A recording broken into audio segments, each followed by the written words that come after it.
Hello. Don't be alarmed. I am watching you. My name is Sir Sheldon, and according to the humans who live in my house, I'm their pet. We'll discuss that misunderstanding later.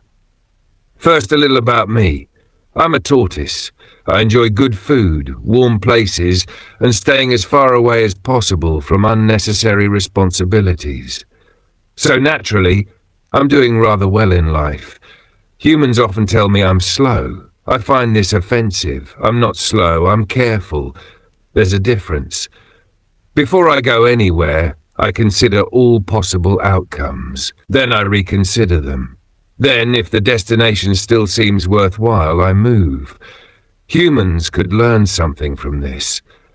They wake up in the morning, already late. They rush into the shower, rush into the car, rush to work, rush home again, and somehow they're surprised they're tired. Extraordinary creatures. Look at me. No alarm clock, no traffic, no emails, no meetings, no one asking if I've got 5 minutes for a quick call. I don't even know what Monday is. And I intend to keep it that way. Now, some people think being a tortoise means life isn't particularly exciting. Nonsense. Every day contains challenges, rocks, corners, unexpected obstacles. Occasionally, a piece of lettuce located several meters away. You have Mount Everest, I have this.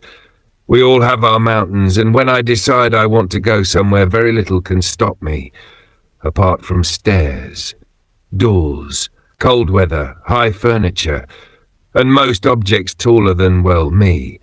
Observe, humans call this climbing. I call it strategic territorial expansion.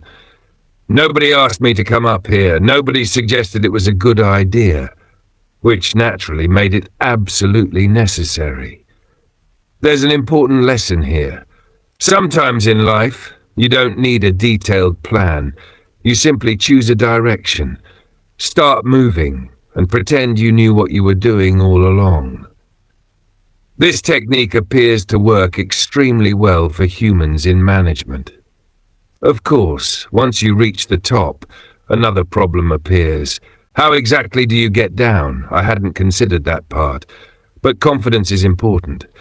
So if anyone asks, this was entirely intentional anyway. After such an exhausting expedition, a gentleman requires a change of scenery, and occasionally I visit the human workplace, mostly to supervise. They desperately need it. Ah, yes, the computer, one of humanity's greatest inventions. Apparently, this device allows humans to communicate with anyone, anywhere in the world, instantly.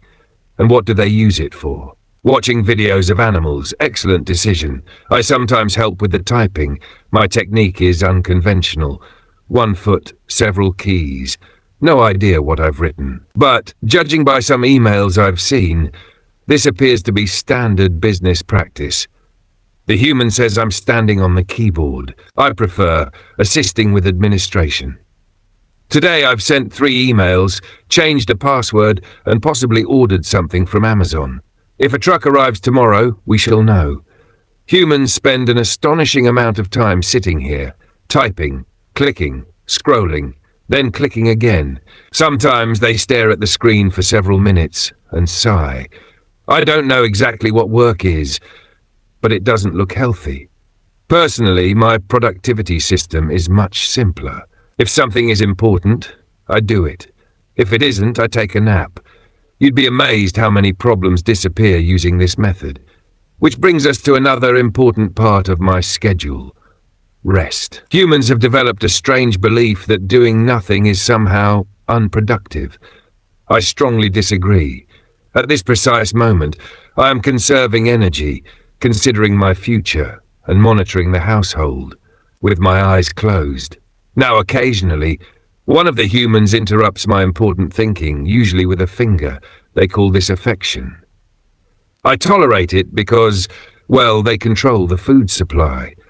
Never underestimate the importance of diplomacy.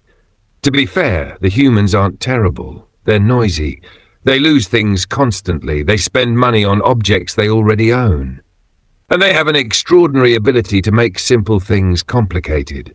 But They bring food, they keep me warm, and sometimes they scratch exactly the right spot, so I've decided to keep them. And that's my life. For now. Because I've been observing these humans very carefully, and believe me, there is a lot we need to discuss. Their cars, their phones, their children, their holidays, their strange obsession with being busy. I have questions, many questions. I'm Sir Sheldon. Stay close.